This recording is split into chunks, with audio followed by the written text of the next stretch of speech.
Halo teman-teman semuanya, Assalamualaikum warahmatullahi wabarakatuh. Om Swastiastu, Namo Buddhaya, Salam Kebajikan, Shalom. Sebelumnya, perkenalkan nama saya Alexandra Levi dari Program Studi Hubungan Internasional dengan NIM 2010-2021-001. Nah, di sini saya akan mempresentasikan salah satu materi dari mata kuliah Teori Hubungan Internasional 2. Nah, materi yang akan saya presentasikan kali ini yaitu Green Theory. Nah, di sini yang pertama itu ada pengertian dan latar belakang. Green Theory atau Green Politik adalah perspektif alternatif dalam hubungan internasional yang mengkritik perspektif tradisional ketika menghadapi isu-isu spesifik yang titik fokusnya adalah isu lingkungan. Dalam buku karya Matthew Patterson yang berjudul Green Politics, Green Theory muncul pada pertengahan tahun 70-an. Tujuannya dalam hubungan internasional ialah untuk memberikan penjelasan tentang krisis ekologi yang dihadapi oleh manusia. Selain itu, Green Theory juga berfokus pada upaya penyelesaian krisis ekologi dengan menjadikan lingkungan hidup sebagai suatu hal yang perlu dijaga keseimbangannya. Dalam buku Jackson dan Sorensen yang berjudul Introduction to International Relations, mereka berpendapat bahwa Green Politics muncul untuk mengkritik pandangan liberalisme dan melihat isu-isu nyata ketika Perang Dingin yang mengakibatkan kerusakan lingkungan secara berlebihan. Aktor dalam Green Politics bukanlah negara, melainkan organisasi-organisasi non-negara seperti Greenpeace dan World Wide Fund for Nature atau WWF. Green Politik juga memiliki fokus untuk menciptakan keadilan dengan menyadarkan manusia bahwa masih terdapat ketimpangan sumber daya. Nah, selanjutnya adalah asumsi dasar dari Green Theory. Asumsi dasar dari Green Theory ada dua, yaitu yang pertama adalah menolak anthropocentric atau human-centered dan menitik beratkan pada pendekatan ekosentrik. Yang kedua adalah perlunya pembatasan pertumbuhan penduduk, karena pertumbuhan penduduk dapat menambah konsumsi manusia. Teori hijau melihat bahwa struktur ekonomi global serta kapitalisme menjadi salah satu benang merah permasalahan lingkungan yang selama ini terjadi. Negara cenderung akan lebih mengedepankan kepentingan perkembangan negaranya dan mengabaikan lingkungan. Beberapa ahli juga mengemukakan bahwa negara bukanlah aktor yang tepat atau aktor yang mampu menyelesaikan permasalahan lingkungan, karena negara sering membuat permasalahan lingkungan dengan aktivitas yang dilakukan. Mereka lebih mempercayai bahwa aktor yang dapat menangani permasalahan lingkungan adalah aktor non-negara, yakni pada level domestik atau lokal, baik masyarakat maupun komunitas. Nah, setelah pengertian dan latar belakang lalu asumsi dasar, nah di sini juga ada studi kasus yang akan saya bawakan atau saya sampaikan, yakni tentang pencemaran air yang terjadi di Tiongkok. Nah, seperti yang kita ketahui, Tiongkok menjadi pusat bagi barang-barang yang kebanyakan digunakan oleh hampir seluruh penduduk di dunia. Aktivitas-aktivitas produksi dalam skala masif tersebut tentunya punya dampak yang merusak lingkungan.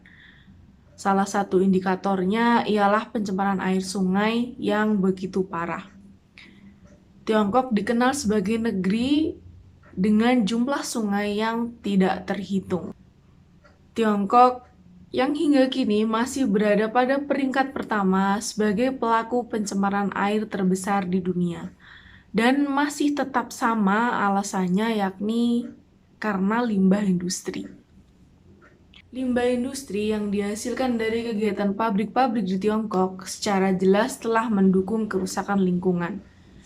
Dapat diingat juga bahwa Tiongkok merupakan basis produksi terbesar di dunia. Ditambah lagi dengan pembuangan sampah dari penduduk sekitar sungai yang membuat sungai-sungai di Tiongkok semakin memburuk keadaannya. Rusaknya sumber air yang ditandai dengan masuknya racun serta limbah berbahaya ke sungai-sungai yang sebenarnya menjadi sumber air minum. Namun, kerusakan lingkungan akibat aktivitas produksi atau limbah ini sering luput dari perhatian publik. Pencemaran air yang terjadi di Tiongkok sudah menghasilkan dampak yang tidak sedikit, bahkan tergolong berat. Menyerang perairan sungai, danau, bahkan pesisir pantai. Limbah hasil kegiatan industri juga mengancam keberlangsungan makhluk hidup di air maupun manusia itu sendiri. Pencemaran air di Tiongkok dapat meracuni sumber air minum, meracuni makanan hewan, ketidakseimbangan ekosistem sungai dan danau. Dalam menanggulangi masalah pencemaran air di Tiongkok, Greenpeace melakukan berbagai kegiatan, yaitu yang pertama, melakukan kampanye terhadap masalah pencemaran air dan udara. Yang kedua, melakukan advokasi bersama masyarakat dengan menekan kebijakan pemerintah Tiongkok dalam hal lingkungan. Lalu, melakukan mentoring, penelitian, dan evaluasi. Greenpeace mengawasi kebijakan lingkungan dan aktivitas perusahaan atau institusi dalam menjaga lingkungan dan pencemaran yang terjadi. Lalu memberi fasilitas komunikasi di mana Greenpeace sangat berperan besar dalam membentuk komunikasi yang terarah dan baik antara masyarakat maupun institusi perusahaan yang seringkali mengalami konflik lingkungan. Dari kasus pencemaran air yang terjadi di Tiongkok dapat disimpulkan bahwa Greenpeace dapat dikatakan telah mampu menangani permasalahan pencemaran air dan udara di Tiongkok karena berbagai tindakan. Greenpeace telah menghasilkan berbagai tindakan yang mengarah pada perbaikan mutu lingkungan hidup di Tiongkok terkait pencemaran air. Dalam hal ini, peran Greenpeace belum dikatakan berhasil dikarenakan masalah dari dalam negara itu sendiri, atau dalam negara Tiongkok. Keberlanjutan atau fokus teori Green Politics bukan pada pembangunan, melainkan pada keseimbangan ekologi, manusia, dan makhluk hidup lainnya.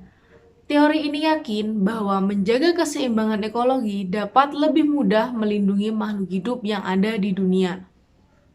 Green Politics adalah sebagai jawaban dalam mengupayakan keberlangsungan yang seimbang antara alam dan makhluk hidup di dalamnya. Dalam teori ini dapat ditarik kesimpulan bahwa alam dan semua isinya merupakan satu kesatuan yang tidak dapat dipisahkan. Pada teori ini juga melihat dunia itu harus seimbang, seperti halnya manusia boleh-boleh saja mengambil hasil dari alam, tetapi tidak boleh serakah atau menghabiskan, karena kasihan pada generasi yang akan datang dan juga untuk masa depan. Baik, itu saja yang dapat saya sampaikan. Kurang lebihnya saya mohon maaf. Om Santi Santi Om. Shalom. Wassalamualaikum warahmatullahi wabarakatuh.